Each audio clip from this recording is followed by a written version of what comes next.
Bonjour le monde, bienvenue dans le monde de Pandagne et bienvenue dans cette nouvelle vidéo TDI et grossesse qui sera axée sur mon accouchement et comment je l'ai vécu et notamment par rapport aux différentes personnalités de notre système TDI. Bien sûr, une grossesse, un accouchement et le postpartum, ce sont des événements marquants dans la vie et d'autant plus quand on a un trouble psychique tel que le TDI. C'est pour ça que je trouvais intéressant de faire cette petite vidéo où je vais raconter mon expérience, mon vécu et aussi comment toutes les personnalités ont pu s'adapter par rapport à ce chamboulement dans notre vie. Donc voilà, j'espère que cette vidéo te plaira. N'hésite pas à liker et commenter si c'est le cas. N'hésite pas non plus à t'abonner à ma chaîne pour ne rien rater des prochaines vidéos. Et puis on va pouvoir commencer tout de suite.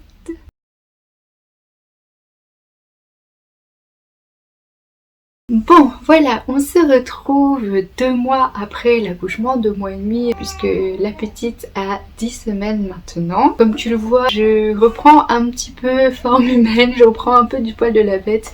Et d'ailleurs, aujourd'hui, c'est la première fois depuis des mois que je me maquille.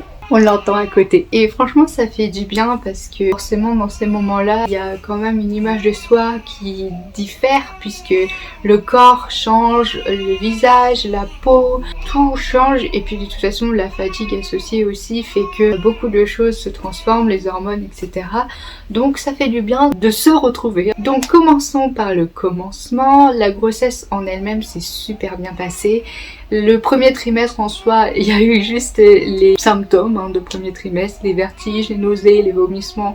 Mais sinon en soi, c'était pas si gênant que ça. Je savais pourquoi c'était. Un moment à passer et puis c'est tout. La journée, j'arrivais à trouver quand même un peu d'énergie, même si j'en avais pas forcément beaucoup puisque je dormais difficilement et j'avais forcément des nausées, des vomissements très régulièrement. Le deuxième trimestre, c'était le meilleur trimestre. On dit toujours c'est le trimestre d'or. Et c'est vrai qu'on a pu voyager, il y avait à nouveau l'envie de bouger, le rythme de la vie qui reprenait, et même au niveau libido en soi, ça remontait. Et le troisième trimestre, pareil, j'étais super bien aussi. Bien sûr, avec d'autres difficultés comme douleur de dos, les hanches, la fatigue, l'essoufflement un petit peu plus marqué. Mais sinon, en soi, moi, à une semaine de la grossesse, je faisais encore 5 km tous les jours à pied parce que je voulais marcher, je voulais quand même être un peu active. Ça me faisait passer le temps puisque en fin de grossesse, j'ai été en unité psychiatrique périnatale. J'avais besoin de bouger aussi un petit peu. L'accouchement, donc, on y vient.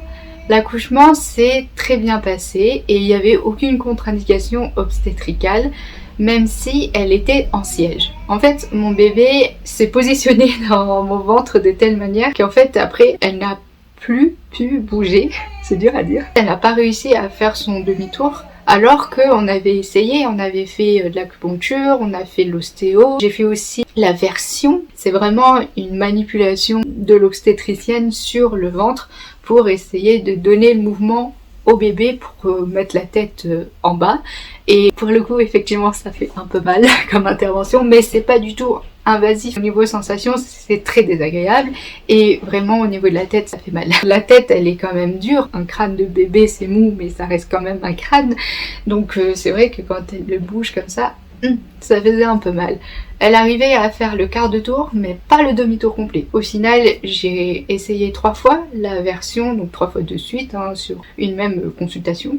Mais ça n'a pas réussi et elle ne l'a pas fait naturellement par la suite non plus. Donc j'ai accouché en siège, même si c'était un bébé qui faisait 53 cm à la naissance et quasiment 4 kg, 3 kg 900 et des patates. Un très très long accouchement.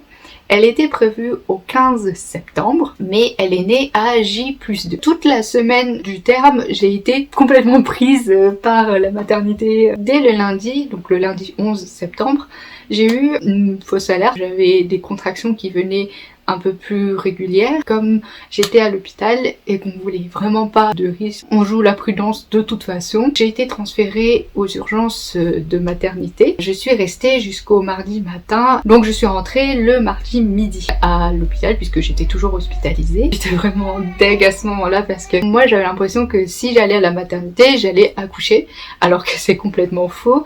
Il peut y avoir des fausses alertes, des contractions plus régulières alors que l'accouchement n'est pas imminent. Et ça a été le cas. Mais c'est le cas pour beaucoup de femmes et certaines m'ont dit vraiment qu'elles y sont allées 3, 4, 5 fois avant même la date de l'accouchement. Je ne suis pas restée longtemps sans attendre puisque le mercredi soir, j'ai perdu les os. Donc j'étais toujours à l'hôpital bien sûr et ça tombait bien parce que mon compagnon était là avec moi, donc on a pu aller ensemble dans l'ambulance affrétée par l'hôpital pour faire le transfert jusqu'à la maternité. Et d'ailleurs c'était très drôle, petite anecdote, juste avant de perdre les os, j'étais sur le ballon, j'étais sur la table basse et j'étais en train de crayonner un truc alors que j'avais des contractions, j'avais mal et tout hein, mais j'étais en train de dessiner un truc et en vrai j'ai eu le temps de terminer mon dessin. Quelques minutes, dizaines de minutes après, j'ai perdu les os. J'avais vraiment l'impression que mon bébé me laissait terminer ce que j'étais en train de faire, mon dessin. Elle a dû se dire ah si maman, continue, finis ton dessin avant de partir à la maternité. Et au final, bah, c'est comme ça que je suis partie. J'ai perdu les os vers 18h, la poche des os qui se fissure et pas qui lâche, parce qu'il y a deux façons de perdre la poche des os. Soit les deux membranes qui sont comme ça, elles lâchent d'un coup, et là pour le coup c'est vraiment le déluge, c'est les chutes du Niagara. Ou alors il y a juste une des deux membranes qui se fissure, et du coup il y a quoi, une demi-bouteille d'eau qui sort quand même, c'est pas mal, mais ça aurait pu être beaucoup plus que ça, il y a quand même 1,5 litre de liquide amniotique. Et moi effectivement, elle a été fissurée. La poche utérine n'est plus hermétique, donc il y a risque infectieux. Il faut prendre du coup des antibiotiques et j'ai été transférée en grossesse pathologique justement. Et à partir de là, ça a été très long. Pour accoucher, il faut être à 10 cm pour laisser passer la tête du bébé. Enfin, pour le coup, là, c'était le siège. Pour laisser passer le bébé, il faut une ouverture à 10. C'est le maximum et c'est pareil pour toutes les femmes. Le pré-travail, ça comprend entre 0 et 3 à 4 cm et de 3 à 4 cm à 10 cm, c'est ce qu'on appelle le travail. Souvent, la première partie, le pré-travail, c'est très long. Surtout pour un premier accouchement. Si on a déjà accouché, ça peut être plus rapide cette phase-là. Mais moi c'était mon premier enfant, donc ça a duré très longtemps. À ce moment-là, mon corps, il a fissuré la poche des os, mais il n'a pas compris qu'il fallait lâcher bébé. Bébé était très bien dans mon bidou, apparemment, était très bien au chaud. Le corps, il a pas fait le reste, il a fait première étape et puis il a fait une pause.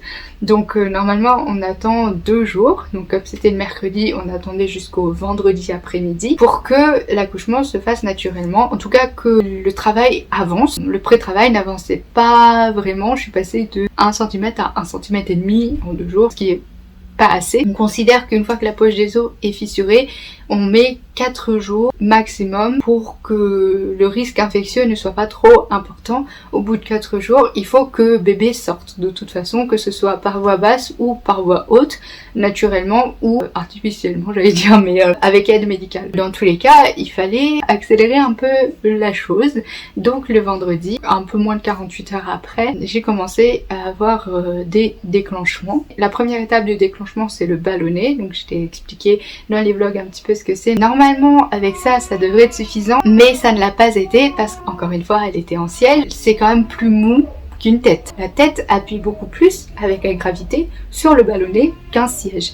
Donc en fait, ça n'a pas été suffisant. Ça a aidé. Je suis passée à 2,5 en une nuit. Donc ça a quand même travaillé. Les contractions du déclenchement, c'est quand même beaucoup plus difficile à supporter que les contractions naturelles parce que de toute façon comme c'est artificiel puisque c'est lié au déclenchement, elles sont pas produites par le corps. Il n'y a pas toutes les autres hormones d'endorphine etc qui agissent pour calmer un peu le jeu de la douleur. Tu douilles plus. C'était la partie encore supportable.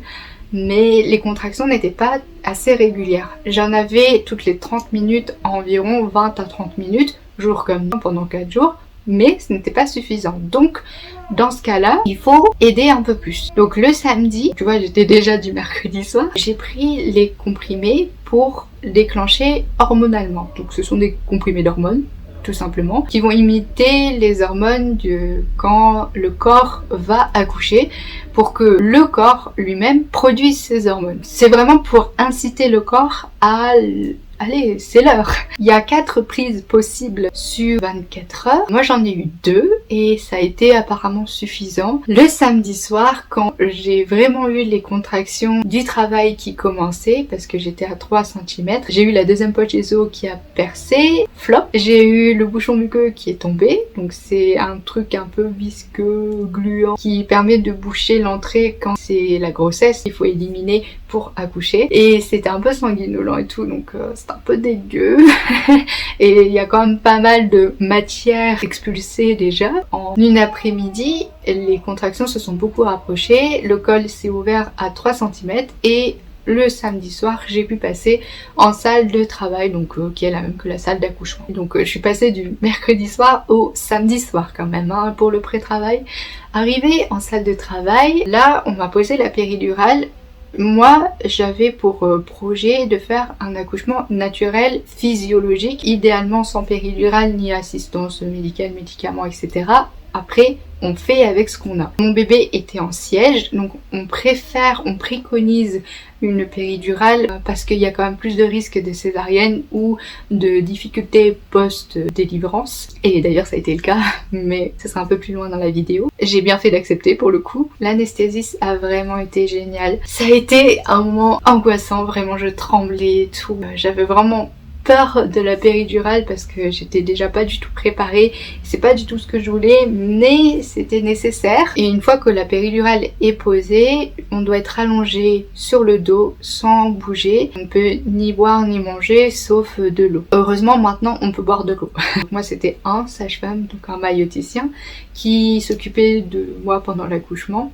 Et de toute façon, le maïoticien passe toutes les heures à peu près pour vérifier le col, pour changer de position si on veut, parce que on peut pas changer de position toute seule et puis il faut quand même de l'aide. De toute façon, tout le bassin, le bas, il est engourdi. Quand la péridurale passe, au début, on est allongé sur le dos pour que ça se diffuse bien sur les deux côtés, mais après, on peut passer plus d'un côté, de l'autre, on revient au milieu. Enfin, il faut essayer de changer un petit peu de position déjà parce que comme ça, le produit se diffuse quand même un peu mieux et ça permet aussi que le travail avance un petit peu. Vraiment super maïoticien pour moi.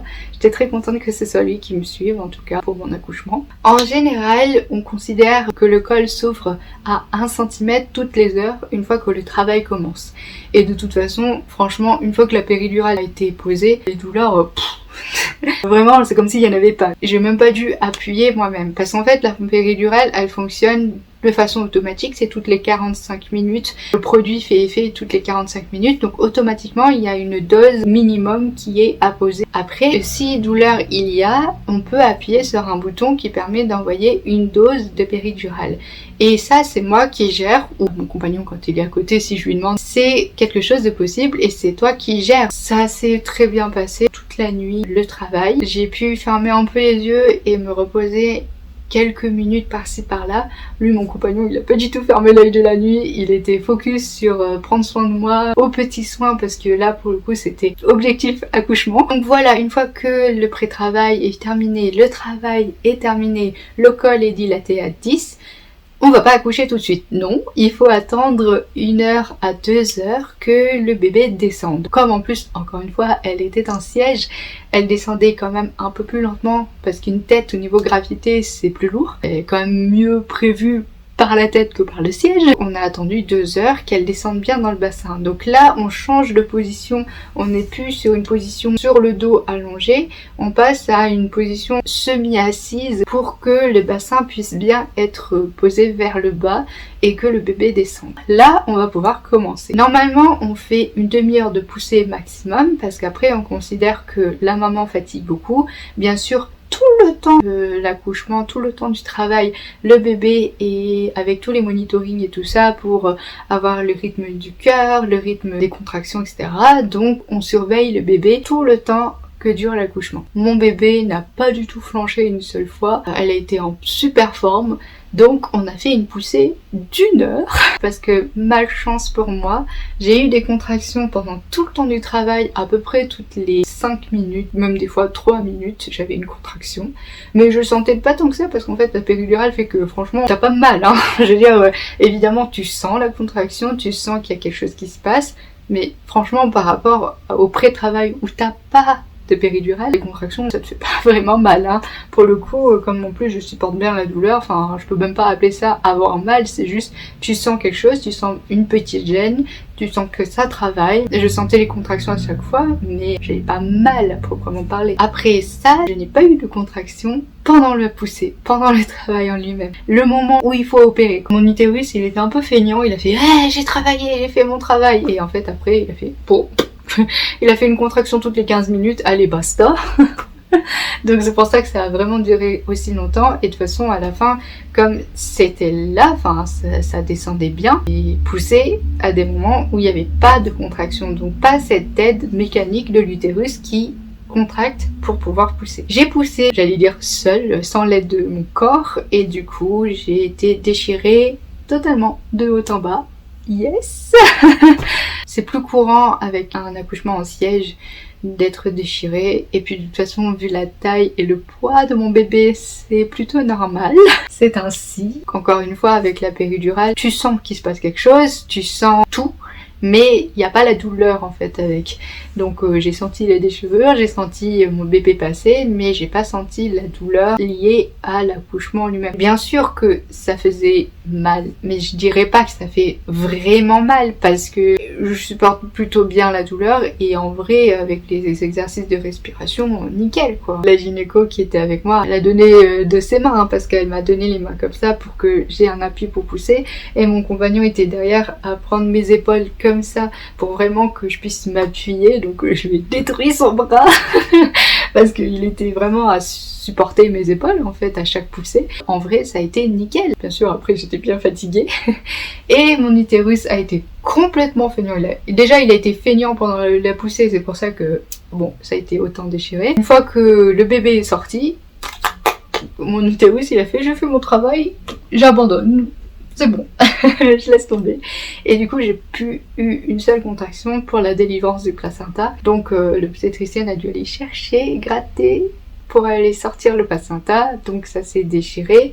Donc, j'ai fait une hémorragie de la délivrance. Et c'est là où j'ai perdu 1,3 litre de sang. C'est vraiment beaucoup, 1,3 litre. Et je l'ai vraiment senti parce que je partais. Hein. Vraiment, je me sentais partir. Il y a des moments où j'étais partie. J'ai eu besoin de soins après l'accouchement. J'ai vraiment eu quelques secondes mon bébé posé sur moi. Juste quand elle est sortie, ils l'ont posé sur moi.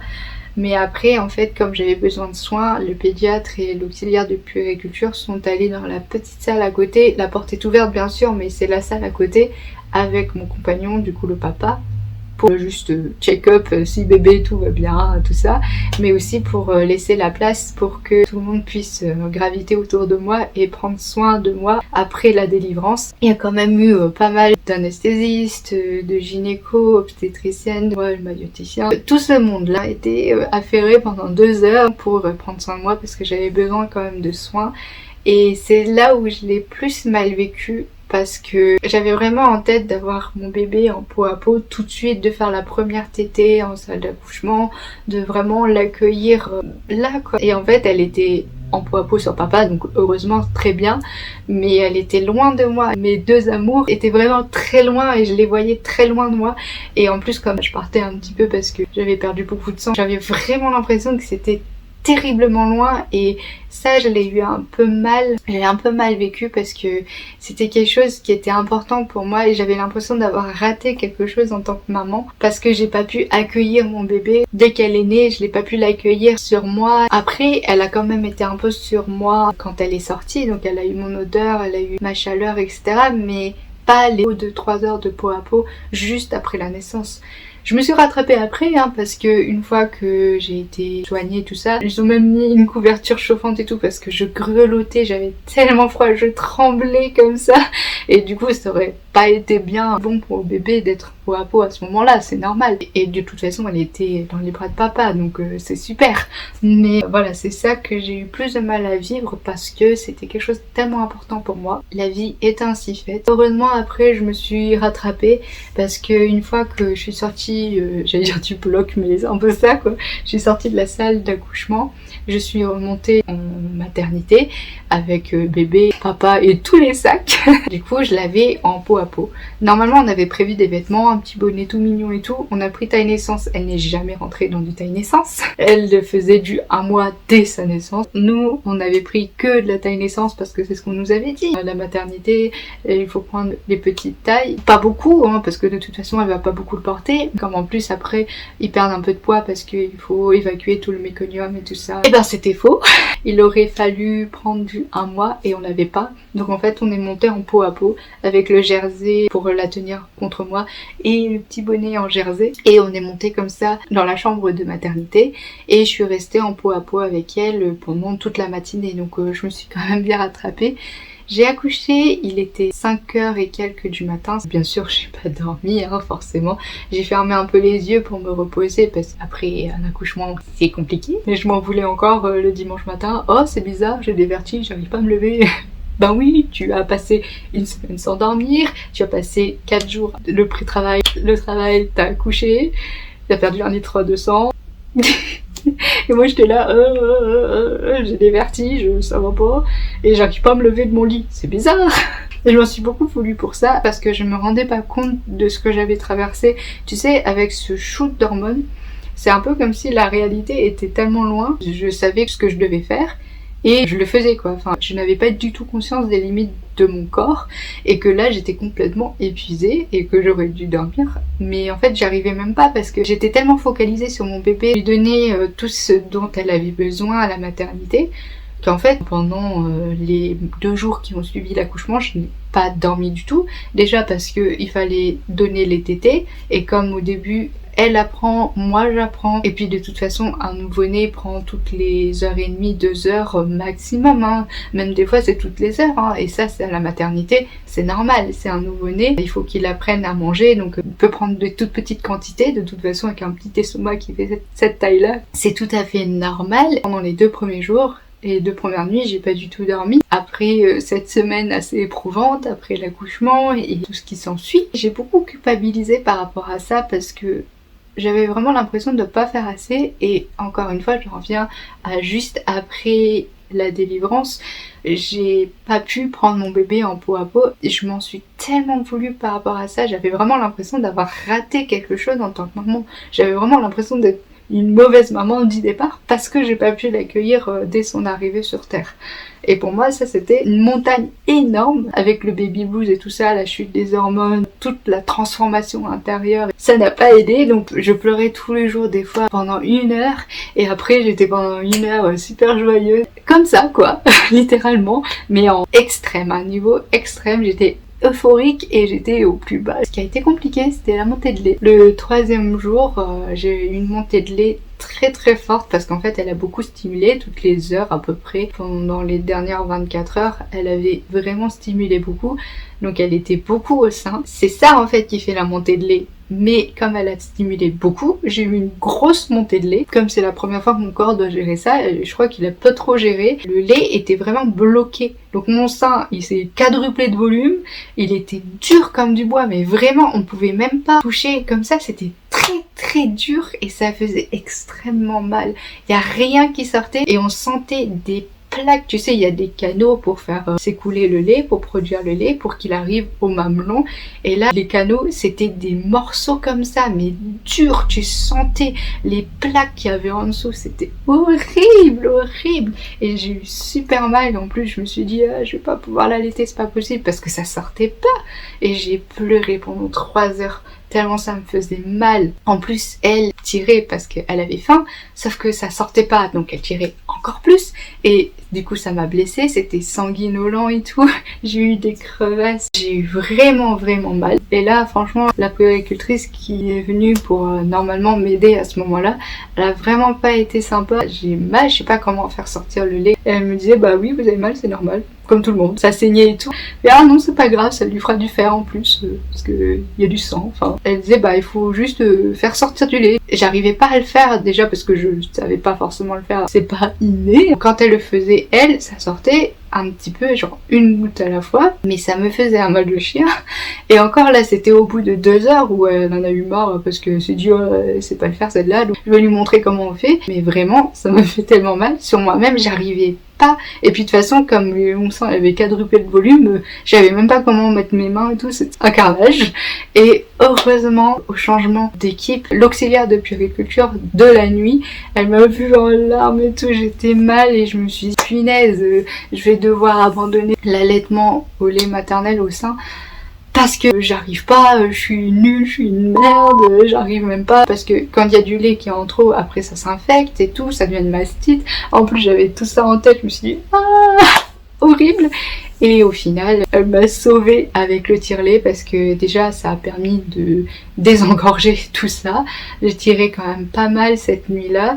Et en plus, j'ai pu donner à manger à mon bébé par le petit bibi. Quand le mamelon est douloureux, tu peux mettre un coussinet en silicone et qui est entre la bouche du bébé et le mamelon. Parce que le bébé tire quand même moins fort sur le sein. Et même avec ça, même avec cette protection de coussinet en silicone, elle m'a fait saigner.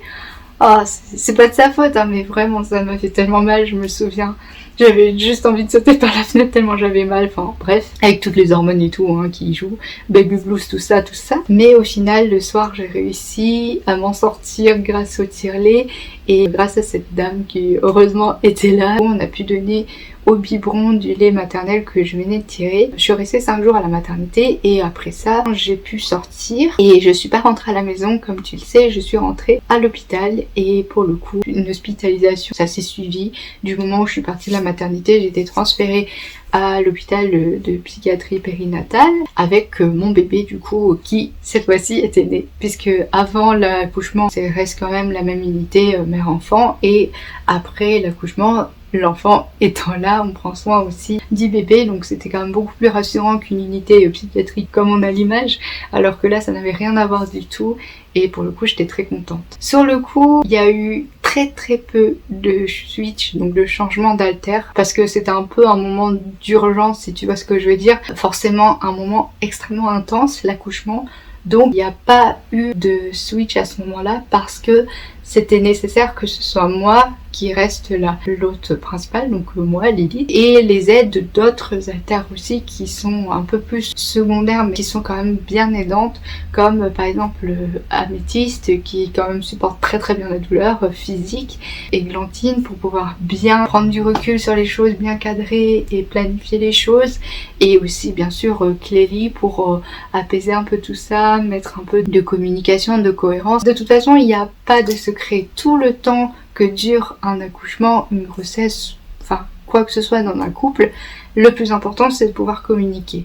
Et encore plus dans des moments, j'allais dire de crise, alors c'est pas un moment négatif, mais c'est très positif, mais ça reste un moment de crise malgré tout, c'est extrêmement intense hein, l'accouchement, il faut communiquer énormément. Mon compagnon a pu rester avec moi jour et nuit pour me soutenir, m'accompagner, on parlait tout le temps, il me demandait tout le temps comment j'allais et j'ai essayé vraiment d'expliciter le plus précisément ce que je ressentais physiquement, moralement, les difficultés que je ressentais.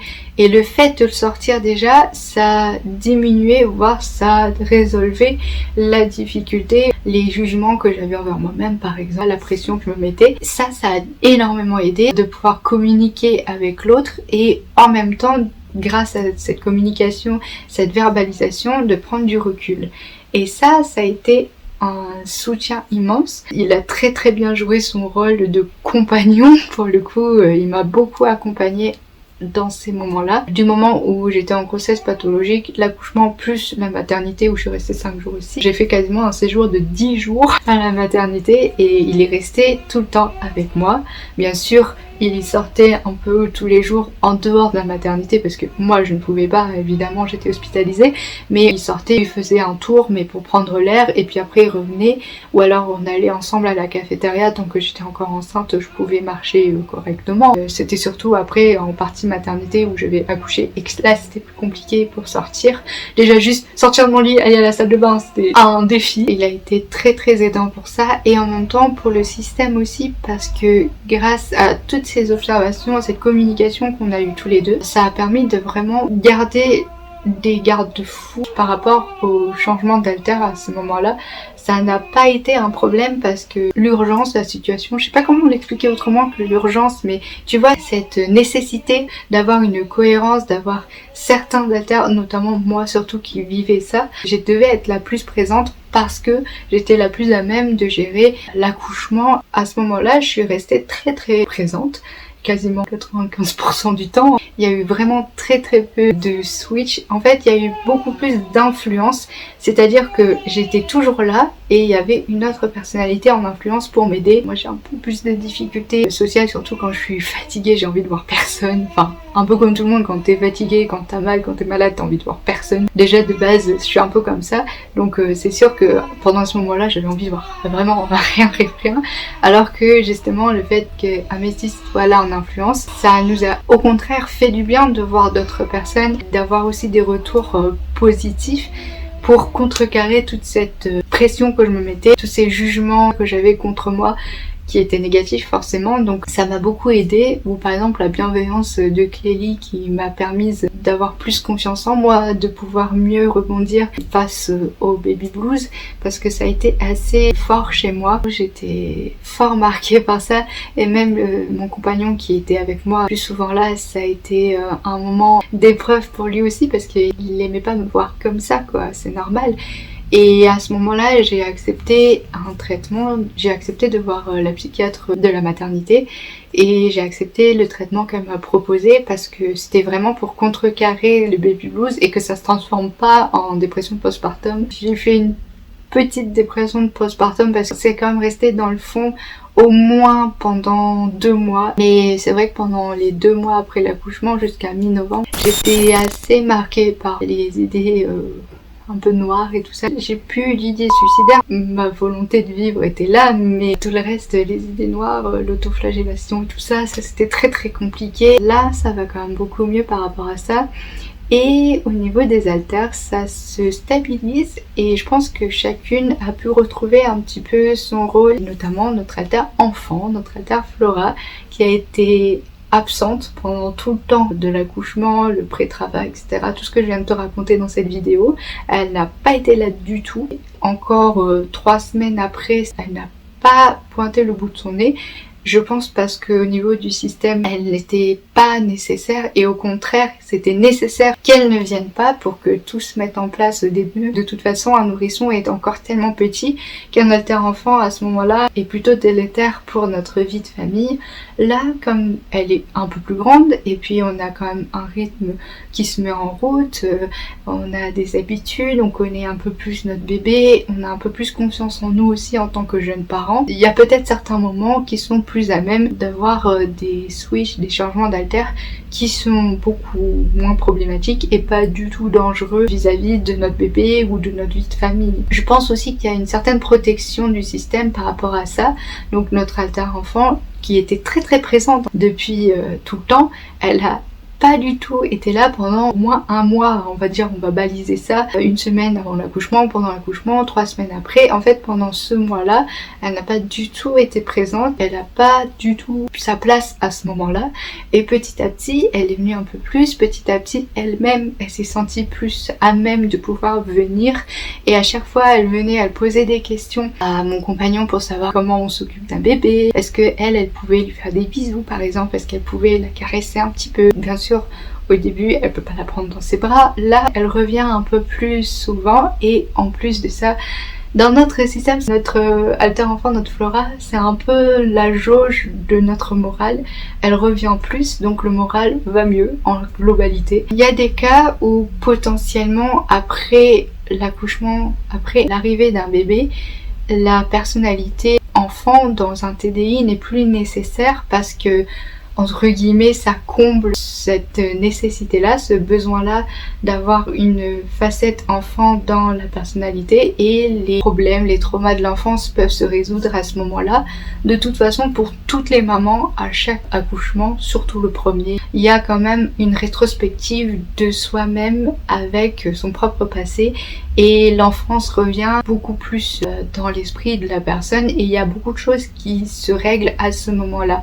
C'est d'autant d'autant plus marquant quand on est atteint du TDI, quand on sait que le TDI est d'origine traumatique pendant cette période-là de l'enfance. Donc bien sûr, tout ça, ça revient. Le côté négatif de ça, c'est que les traumas reviennent au galop. Ça a été très compliqué, c'est pour ça que le baby blues a été très fort chez moi, parce qu'en fait, dès que je m'endormais, je faisais des cauchemars de cette période-là. Et en même temps, vu que j'ai vécu aussi des traumas sexuels, à ce niveau-là, au niveau gynéco, il y avait des choses qui revenaient très fort. Enfin, je vais pas rentrer du tout dans les détails, mais ça a été difficile à passer, et je pense que cette petite dépression de postpartum, on va dire, pendant les 2 mois après l'accouchement, c'était largement dû à ça. Quand on a des traumas, il faut le prendre en compte, et un TDI, ça part de traumatisme, donc forcément il faut le prendre en compte aussi, et c'est pour ça que j'ai accepté le traitement. Là, j'ai plus du tout de traitement, je l'ai arrêté. Je suis suivie bien sûr par l'unité de mère enfant qui est maintenant en visite à domicile, ou alors moi j'y vais en consultation, parce que il faut un suivi absolument à ce niveau-là aussi, autant on va dire sur le présent actuellement, pour stabiliser vraiment ses personnalités et avoir une cohésion de maman pour bébé, et en même temps autant aussi dans le temps du passé par rapport à ces traumatismes dont je viens de te parler. Il faut aussi stabiliser ça pour avoir un moral plus stable et meilleur, parce que les traumatismes, quand ils reviennent, ça fait pas du bien, comme tu peux l'imaginer, et là vraiment ça commence à aller beaucoup mieux maintenant. Voilà, au niveau TDI, au niveau alter, j'ai parlé beaucoup plus que ce que je ne pensais. C'était quand même important d'en parler. Actuellement, j'ai vraiment l'impression que la cohésion s'est faite. Là, il y a eu 2 mois de flottement, mais ça va continuer de toute façon un peu plus à se refocaliser. Tu sais, dans notre système avant, j'avais vraiment cette impression d'avoir 2 haltères hautes, 2 haltères les plus importantes dans la vie quotidienne, qui font 80-90% du temps, de l'énergie, etc., de la vie quotidienne. Et là, ça s'est vraiment refondé sur moi, l'haltère Lilith, et du coup je suis vraiment devenue l'unique hôte du système, avec différents haltères aidantes qui gravitent autour et qui vraiment m'aident pour la vie de tous les jours. Et ça, franchement, ça aide un équilibre, une équité dans le système TDI. On verra par la suite comment ça évolue, mais en continuant dans ce rythme-là, ça permet vraiment d'avoir une cohésion de maman autour de bébé grâce à ce changement de paradigme dans notre système, avec un seul hôte et plusieurs personnalités autour. Et en plus de ça, ce que j'avais pu voir avec ma psy aussi en thérapie TCC, ça permet quand même de mieux travailler sur le système en lui-même et pas juste équilibrer et stabiliser tout ça. On peut retravailler beaucoup sur le système quand il y a un autre principal qui chapeaute le tout, parce que c'est quand même beaucoup plus facile, j'allais dire, mais plus évident quand il y a une personnalité qui tient toute la vie quotidienne. Quand il y en a 2, on était vraiment encore en dualité, et ça a été beaucoup plus difficile, je pense, pour notre interaction de thérapie avec ma psy par exemple. Donc je pense que par la suite, vu ce changement de paradigme dans notre système TDI, je pense que par la suite on pourra à nouveau travailler encore plus profondément, et peut-être avec un objectif de fusion et tout ça beaucoup plus tard, hein, bien sûr, mais on verra par la suite comment ça va, et je pense que on pourra prendre cette direction là, en tout cas retravailler sur les traumas. Voilà, j'ai parlé pendant 1 heure et je crois que mon compagnon est impatient et bébé est impatient de me revoir, donc j'en ai fini avec cette vidéo. N'hésite pas à liker et commenter surtout, je vais bien pouvoir lire les commentaires par la suite. Je pense que c'est une vidéo assez intéressante à partager. N'hésite pas non plus à t'abonner à ma chaîne pour ne rien rater des prochaines vidéos, et je te dis à bientôt.